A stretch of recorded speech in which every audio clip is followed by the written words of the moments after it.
After the quarterback, there's one position that you really have to have locked down, and it's going through an interesting process right now with the Orlando Browns situation. We're going to dig into it, comments and otherwise, today on Locked On Chiefs.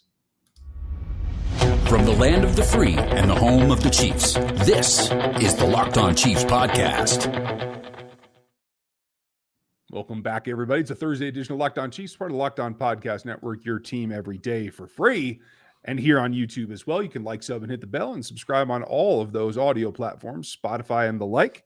Hope that you dig that. We're brought to you today by Blue Nile. I hope that you will check them out because they get a screaming deal right now, $50 off of a $500 purchase with our code Locked On at BlueNile.com for all your jewelry needs. This is going to be a back and forth. This is just the opening salvo, in my opinion. We've seen this a lot, and I kind of track this stuff over at NFL 33, and you can find all the draft and team building parts over at Rogue APC, where we get ready for the season. This is just like the icing on the top. I'm Ryan Tracy, the founder of Rogue Analytics and Performance Consulting, and this is where the nitty gritty happens, right? This is where the nitty-gritty happens, and this is something that is going to be a conversation for the next couple of weeks and maybe the next month and a half until about July 15th. It looks like they have about 5 weeks, 6 weeks, or however that breaks down. It looks like about 5 weeks to get this deal done in order for Orlando Brown to be under contract for the Chiefs. I'm Chris Clark. You can find me at Chiefs Corner, as it says on here. And I actually will be writing an article looking at some of the other top left tackle contracts that's going to be hitting probably this weekend. So you can get more information there at Chiefs Corner on that. Lots to talk about when it comes to Orlando Brown. Let's take the easiest thing first. And he did have an interview with NFL Total Access. He was on the show, and they played a clip of him basically playing tennis or working on tennis drills. He talked about it. I don't know that he was able to see the clip, but it was just basically a clip of him, training, getting ready to go for the season. And it's all about working footwork, working different muscle groups, trying to get, one of the things, and you can delve into this a little bit more because it really goes into the draft. Multi-sport athletes are really a huge thing. So it doesn't shock me that they're using tennis to train a football player because all of it goes to the same thing. You're improving overall athleticism. That is exactly what he needs overall. I agree. Multisport athletes have an advantage. It just because you can recruit more muscle mass to do what you need to do in times of need than you can by just training the same muscle movements over and over and over. This is actually something Bobby Stroop does really well with Patrick Mahomes, as well as the other athletes that he trains. And I've trained tennis athletes in the past at the NCAA level. And one thing about them that you don't notice when you watch a tennis match or Wimbledon or whatever it is about how quick their footwork comes. Because especially on clay courts, you have to stutter your feet. You have to be able to be quick and choppy in order to maneuver around the courts.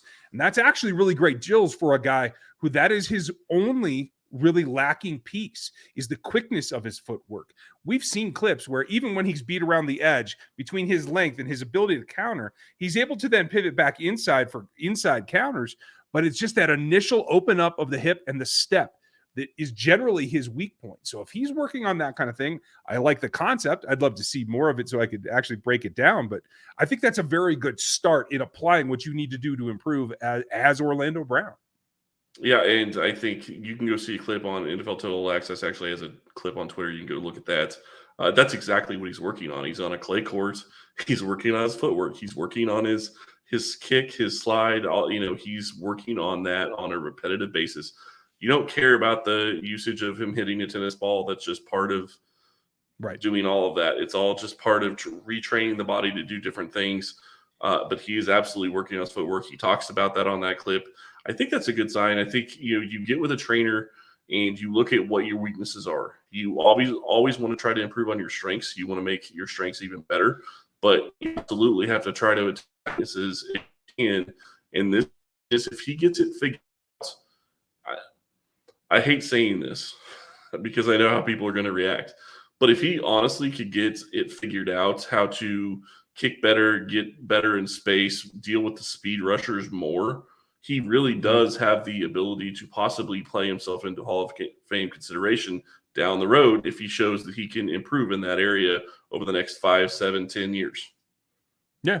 I mean, we have to understand that coming into last season, his first with the Chiefs, is there wasn't time for the transition. You know, by the time the signing happened, the trade happened, all that. And I want to throw in something real quick because it goes to where you're going. He's played at 365 last year. He's trying to play at 345 this year. I just want to throw that out because I knew that you're talking about transition. That goes right into it. Yeah. I mean, so basically what you saw in Kansas City last year was Orlando Brown V1, the Ravens version of Orlando Brown plugged into the Chiefs offense. Now he's had an offseason to tool, and I'm really glad to hear that. I hadn't heard the 345 number. I think 340 is about his optimal weight, to tell you the truth. So I really like heading there, and we'll see. It's always tough for some guys to keep weight on through the season. So if he starts at 345, he could easily be down in 340 or 335 by the end of the year. Not a problem. And that helps his feet as well. So in terms of what he's doing and being able to make that transition into this offense, I know a lot of folks are down on last year's performance, but that is because he was still, he wasn't a square peg, but he was kind of like a square with rounded edges peg. He was not a round peg yet. So he's working on it. And I think that's a positive. There's a lot of other takeaways that really will decide whether he becomes the jewel of this offense and maybe even the league or not. And jewelry is something you should be looking at right now, whether it's for a special moment in your life, an anniversary, something like that, or whether you're about to get engaged and get married. That's a big piece. Right now, BlueNile.com has everything you need for both those types of situations. And they're not a traditional jeweler. They're here to help you make your special moment pop and give you a lifetime milestone that you can always come back to for both you and for her. And the modern convenience of shopping at BlueNile.com makes that all possible. You can build your own custom engagement ring right now and use that for what is maybe the turning points of your life with life's special moments in fine jewelry. That's what they like to call it. No matter what you're looking for, BlueNile.com has experts on hand to help you get it done 24/7. And right now, to make that moment sparkle at Blue Nile, you are getting a significant discount for just being a Locked On Chiefs listener. You get $50 off of any $500 purchase right now. It's a podcast exclusive, and you just have to use the code Locked On. That's Locked On. Plus, you get to use what they give everyone: insured shipments, free shipments, and shipments that show up in a package that doesn't give away what's inside of it, which should help you actually deliver this special moment on time and on task. So I think that helps a lot. Shop stress-free for your forever peace for her and for yourself over at BlueNile.com today. So training's one thing. Changing your body dimensions is another. But we also have to understand that there are expectations that go with that. There's expectations when he came here, let alone now that, hey, you powered through and you were square-ish peg. Now's been your opportunity. So now I think the pressure is even more on this season, whether it's on the tag or you get a deal done, whatever it is, because now you've had the opportunity to adapt. So I think the level play has to go up. And if that happens, I think what you get is a good or very good tackle has a chance to become elite this season. Do you see it that way as well? Yeah, I really do. I think that he has the ability to be elite because the biggest thing that, let's step back and take a look at the last left tackle for Kansas City, and that was Eric Fisher. Fisher was a speed guy. He had the ability to basically shut down most speed rushes. I'm not going to say all, but he was able to take care of that. He got overpowered. The key here is if Brown can go from the power guy where he's not going to get overpowered, because you don't see that on film. He doesn't get overpowered by Ds in this league. He gets beat with speed. If he can get to a point where he can be above average dealing with speed, he's going to be very hard to beat for even the best defensive ends in the NFL. Yeah. It gives you the ability to defend both. And then there's a lot of guys whose go-to is a bit of both, like Max Crosby in Las Vegas, like Bradley Chubb, who you're going to see in Denver a couple of times. Now there's not just Bosa, but there's Khalil Mack back in the AFC West. So you have to be able to deal with both. And I think if he can work on the speed, like you said, that makes him that much more well-rounded and takes away his major weakness. Yeah, and it really could open up the offense because at times you think that his lack of being able to beat speed against certain rushers takes away from Kansas City's offense to try to open up downfield because you want to get the ball out quicker as opposed to, hitting a 5 or 7 step drop and going downtown. So Yeah. that's something to watch. One of his other comments that came out, and we can talk about this real quick before we get into the real nitty gritty here, is he said on his interview, it is not the year to go into the season with a backup left tackle. So games are at play. Obviously, they are going into a situation where they're going to be negotiating, and that's his stance. I get it. Probably not the right thing you'd want to hear somebody say, but I get it as well. I mean, there's never a good time to go into a season with a backup left tackle, but that's what you have to say. This is part of the pageantry and showmanship of, listen, I've been good so far, kind of fish out of water. You don't want to let somebody else go do that. You don't want to have somebody who's not me trying to do the same job, because look what I've already accomplished. I don't know that holds a whole lot of water, but you got to say it if you're in that position, because that's where you're negotiating from, right? Yep. Yeah, and so the other big takeaway, and this is really where we're going to have to get into the discussion here, is his agent did confirm that, there were reports earlier this season that he wants to be the highest paid offensive lineman in the NFL. His agent confirmed that. So that's where this conversation really starts. Yeah, it certainly does. And there's a lot of factors that go into that. We'll probably cover those in the next segment, but just for the sake of argument, Trent Williams is the highest paid left tackle in this league right now. I believe highest paid tackle, period, correct? Yep. Highest paid. Well, yeah, I'm guessing highest paid tackle, period.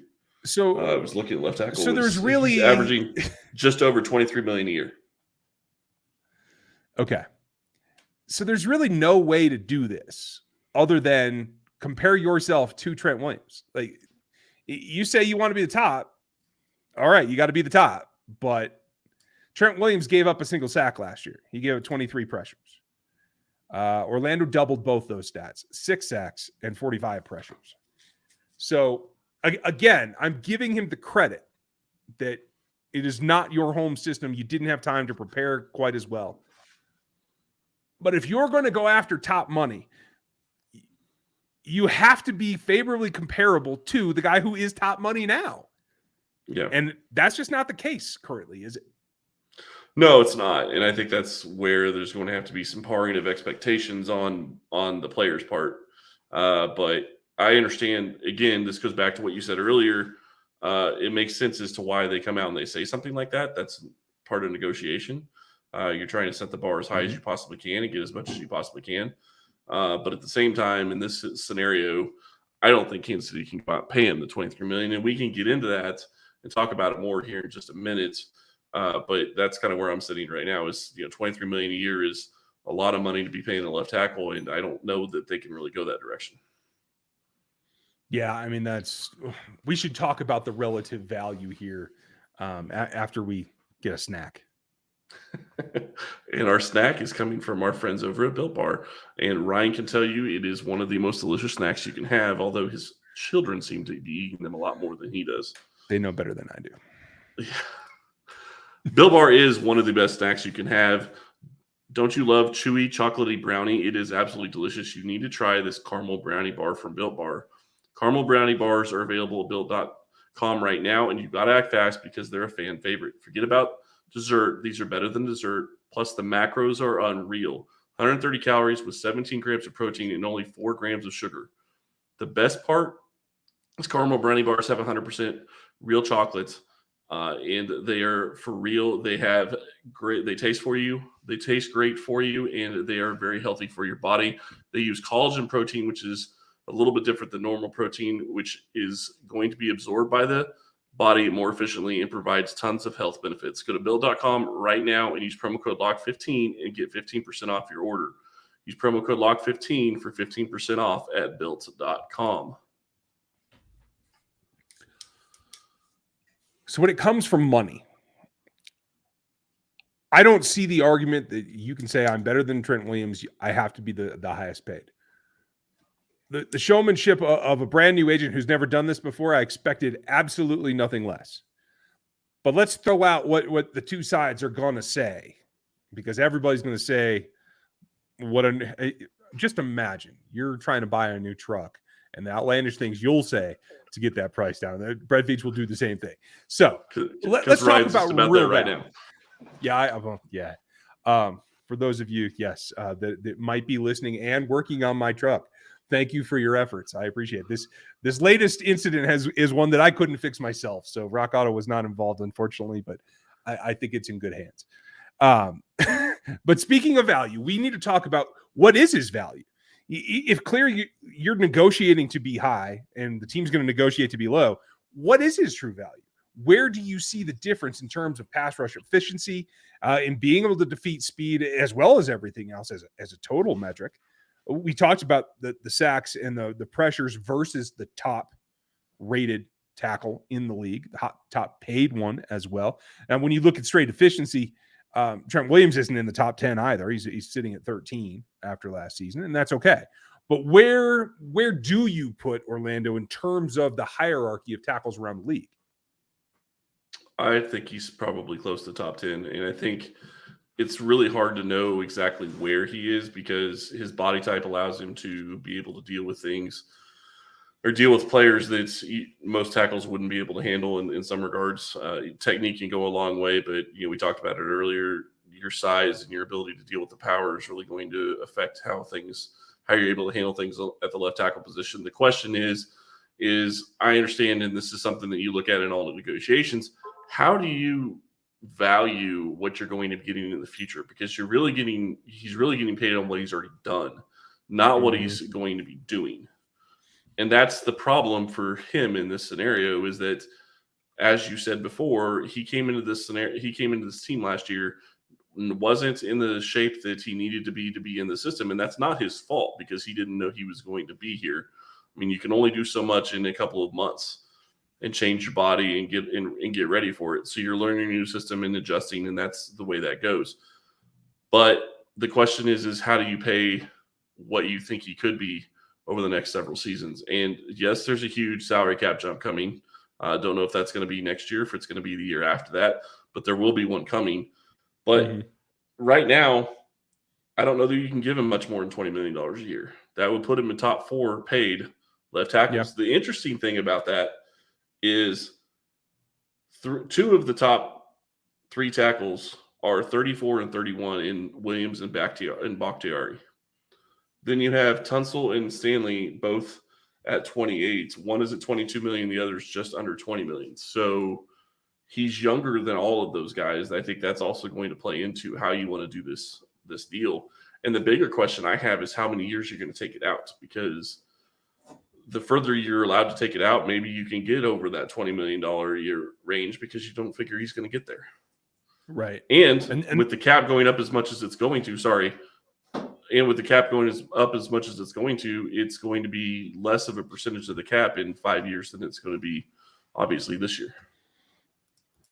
I agree. And I think the length is going to be a considerable factor. I think his age is a big plus in his side. And I think what we see so far with a brand new agent already using the media as a tool, I think that gives you an idea of the aggression and maybe how stubborn they might want to be to sit there. And when you take that all into consideration, I agree with you. I said last week that I feel like the range is going to be between 19 and 21 million a year. And if the Chiefs win, they get 5 years, which is cuttable after 3. Almost all of them will be. If Orlando and his representation win, they get 4 years so they can get another contract go. That's what they should be wanting. And in order to get that, I think they have to give up some of the APY. Maybe they can make that back in guarantees. I'm okay with that. If he has a higher percentage of guaranteed money, I can live with that, because you have to feel like this is your best option now. You have to have him. You're not necessarily paying it forward by the APY and putting that total cost into it. But I will say this as well. I'm interested to see your initial reaction to this maneuver, because my initial reaction is that this makes me think undergoing the change, having this kind of like dug in negotiation already, makes me feel like maybe this doesn't get done. And maybe the cap, the tag is the way that it goes. And then you actually, for Orlando, get to prove I have adapted and I have been able to overcome. And now I really am worth that money. That may be bad for the Chiefs, But it may be better for the player what happens is I don't think the Chiefs are going to give him anywhere near top Trent Williams money. Yeah, well, and if you're looking at Trent Williams' contract, you're looking at a 6-year deal. So if Kansas City's able to win and they get to a 6-year deal, then I think you have the ability to maybe give him Trent Williams type money, where you could even go to 22 or 23, because maybe you're getting him to $35-40 million in the last year, but why players would negotiate that way, knowing that they're never going to get there, I don't understand it. But obviously, there's players out there, aka Tyreek Hill, that have done that in the past that show that it continues to be done. They're also 20-something-year-old kids. Like, they have to rely on the representation. In this particular case, there's not a whole lot of experience backing up this. Right. But Rosenhaus had plenty of experience, so it's kind of interesting they went that direction. So, to me, I think that you're right. I think it's possible with the stance that they're already coming out with in the media, and I know it's early, and I know people are going to say that maybe it's an overreaction, but I'm not sure this deal does get done. If they're going to say that within a week of when he is going to take over as the agent for Orlando Brown, if that's their starting point, is they want to be the highest paid, that's a pretty substantial ask for a guy that didn't play maybe even at top 10, maybe even top 15 level last year. Yeah. And that's what the Chiefs are going to argue. As they should. I mean, and that's another reason why it's so great to. that he has an agent. Sorry. I just want to say, because you don't want to be sitting there telling the player that himself. Right. Yeah, absolutely. And I think it's going to be really interesting to see, like, I hate to put it as who wins this deal and who doesn't, or if they don't get to a deal, who wins. But what is he against the cap under the tag, right? 16.6. Right? 16.6. So the only outside factor that I can see is that it does limit your ability to sign somebody else, like an edge or a D tackle or something, if you need to either trade for an absorb contract, or somebody gets released and you need to sign somebody. Yep. So I think you also have to take a small look at what is getting the deal done in the way that they've structured other contracts really, really light in the first 2 seasons. What does that do for your overall output on the field and what you're able to do with other signings? So that might be the factor that tips it towards the contract soon. It could. That's a big question going forward, is how are they going to get this done? What's his cap number going to be in the first year? And, that's something that I'm curious as to see how Kansas City deals with it, because yes, they've always backloaded contracts. Do they maybe take a higher cap number with having close to $15 million in cap space right now? Do they take maybe a little bit, and get his cap number up to 18, 19 million in the first year, and realize that, okay, well, we have a little bit of extra space now. Do we just use that now and maybe figure that we're going to need it in the next year, and next year's a lower cap number? I mean, they can play with it however they want. Cap number is not going to matter to Brown. That all that's going to matter to Brown is what is his salary, what's his guaranteed money, and how's that going to get paid out. That's going to be the keys for him. Agreed. I'm interested to see what happens next. This has been an Orlando Brown episode. We'll probably have another one, folks. Probably in right around mid-July is my guess. Going to be a lot going on then. But yeah, right. Let's one way or the other. They're going to have a tackle. So I want you to do what you've done with Travis Kelce in the past. Would you please just go ahead and take care of that for us? There's no way that this contract gets done by July 15. There you go. Now it's a certainty to happen there. Now it's a done deal. That'll be it for us today, folks. Make sure you like, sub, and hit the bell over on YouTube, and get subbed on the audio platforms. Check out Blue Nile for us as well. And I do want to say that this is a fluid situation. We will likely return to it. I think later, but who knows what's going to happen. So in the meantime, you might want to check out Locked On NFL. You might want to check out our survey. We want to give you an opportunity to talk back to us, give us your opinion. It's really, really simple. You just got to go over to lockedonpodcast.com and get in there into the survey. And you could even win $100 in Ticketmaster tickets. That goes a long way. I think I like that. So it's lockedonpodcast.com/survey. Give us your feedback. Let us know what you think. We appreciate you listening to us today. We'll talk to you tomorrow. And tomorrow we actually get to talk about real football stuff because we will have reports from OTAs. Just want to throw that out there. Ooh. Be looking forward to that. We will talk to you tomorrow.